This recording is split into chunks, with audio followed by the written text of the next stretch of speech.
Hello, Oracles. Oracle Tim here from Oracle Investments.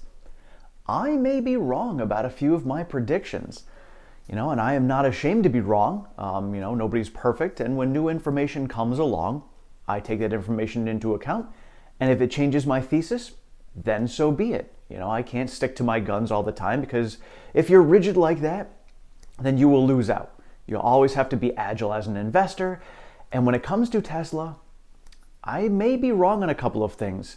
And talking with you guys in the comments, you've brought to light some things that I may not have known. So first thing is, I had predicted that the next factory was going to be in India.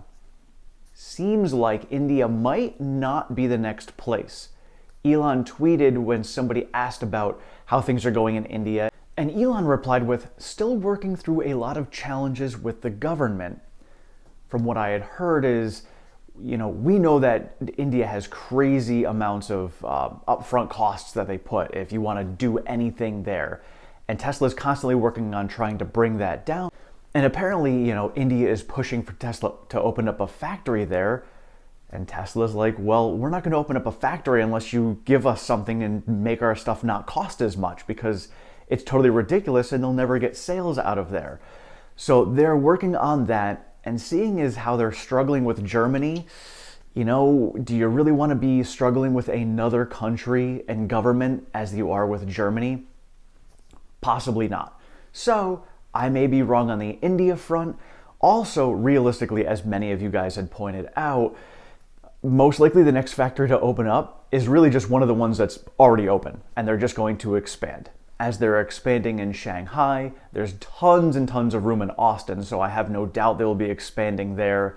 And as Elon said, that's a long-term $10 billion project, so they will continue to expand over in Austin as well.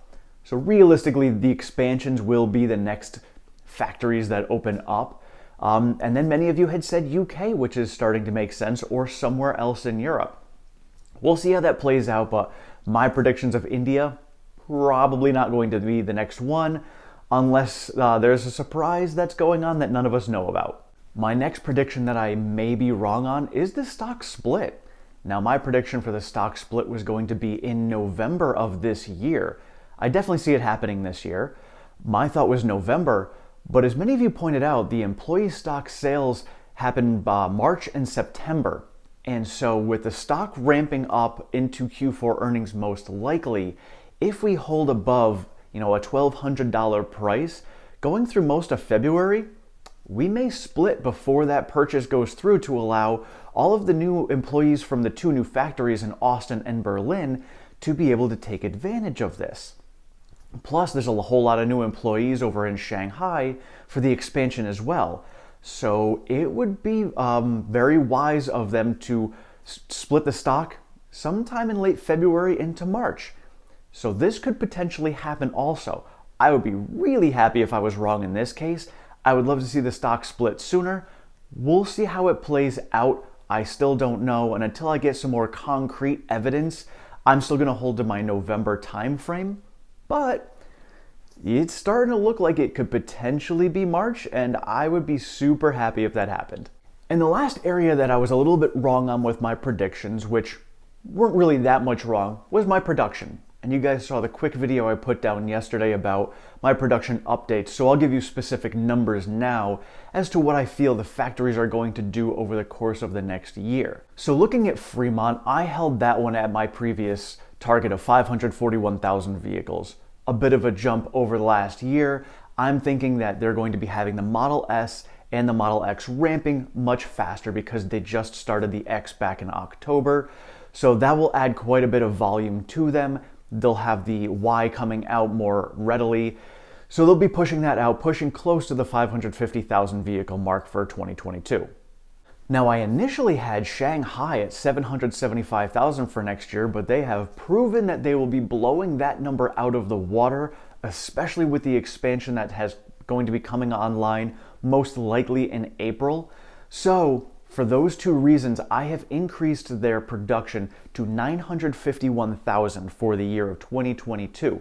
What's crazy is, looking at it, it's like, that's basically a 100% volume production increase. Totally possible. and they will be producing more out of Shanghai than the entire company produced in 2021. So for those of you who don't believe in exponential growth, that's where it comes from. It's coming from the ramping of factories and then adding factories that are also ramping. And so now I reeled back my Austin and Berlin numbers. With Austin not starting production yet, with my initial numbers, I thought they were going to be starting at least some of the production in December. That did not happen. So I pushed those numbers down the road a little bit. I still see them producing 200,000 vehicles in 2022. So that's going to be about 30,000 Cybertrucks, maybe. I'm hoping on the roadmap we'll find out when that production starts and I'll adjust that number. But it's such a low amount, it doesn't really make a big deal in it. The 4680 batteries are going to be the big factor when it comes to it, because the Model Ys, hopefully coming out of Austin, will start with the 4680 batteries if they have them online. If not, 2170s will be what they start with, so be it, it's okay. But I believe if they start ramping Austin sometime in this month, we'll see about 200,000 vehicles produced from Austin this year, and that'll be about 170,000 Model Ys, 30,000 Cybertrucks. And then Berlin, just continually disappointing us all. I have them starting production in February and producing the same number of Model Ys as Austin with about 173,000. Again, that number can change, but because they have been allowed to do early production to get out the kinks and get their employees trained and get on board, I think they'll be able to hit the ground running in February pretty much as fast as Austin will be.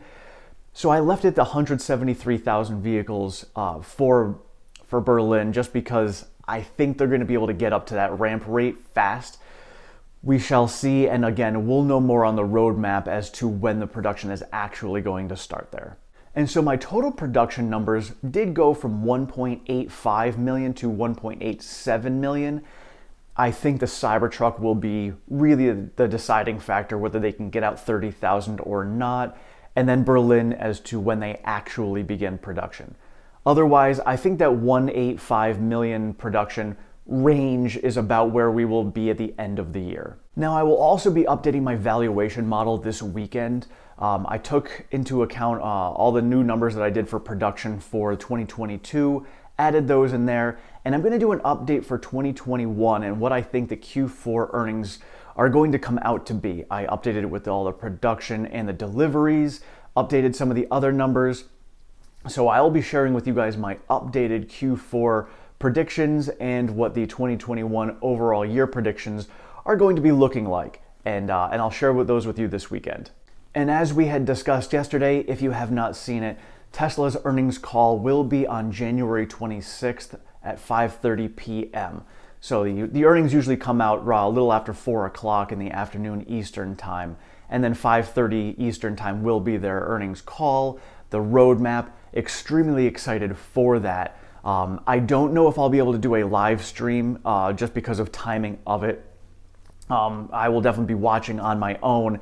If I can do a live stream, I will. If not, there's a lot of people out there who do amazing live streams. Rob over at Tesla Daily does it. So you guys can hop on with him as well. And it's usually just watching along, good times, you can ask questions. If I can do it again, I'll let you guys know. If not, I'll keep you posted on that. But totally looking forward to it. I still think that we are going to see a run-up into these earnings. We have Reddit starting today. Today I was looking at pre-market. Whole market seems to be red. Maybe a little bit of sell-off from yesterday or digesting some of the CPI data. We also have the producer index coming out today and then the jobs report tomorrow, which could throw things off a little bit for the next couple of days. But as I see it, if you see some red over the next couple of days, I'm going to utilize them as buying opportunities, because once we get the clear air, we might be sailing up into Q4 earnings and prices might not look this good again, ever. Again, nobody knows what the stock market is going to do. Nobody knows what the macro environment is going to do. My personal trades are going to be buy when it's red and ride when it's green. And that's how I'm going to do it, because I think we're going to have a great run up into Q4 earnings. And then some of us were discussing, is it going to sell off afterwards or not? I think the determining factor of the sell-off will be, what are the numbers? If we smash numbers as we think we are, if margins come in over the 33% that we had in Q3, if they come over 35%, we might not come back at all. And then the roadmap. If Elon gives us a roadmap with a lot more clarity and earlier time frames for a lot of things like the Cybertruck and the 4680 battery, hold on to your seats, folks, because we are probably not coming back. And at that point, if that's what happens, we will probably see that split coming in February or March. Let me know in the comments below, what do you think is going to happen at earnings? Do you think that we are going to have a big sell-off? Do you think that we are going to run up after earnings and then split in March? Let me know, because I would be super excited, obviously, if we ran up and split in March. That would be a very big highlight for us. But let me know in the comments below what you think. Thank you all so much for watching. I appreciate all of your support and feedback. If you have not subscribed, please do so down below. Sign yourself up for notifications. I am over on Twitter at OracleTim1. That's where I share all of my Tesla information with you guys that I get, all of the pertinent stock market news, and all of the trades that I make on a daily basis. Thank you all so much. Have a great one.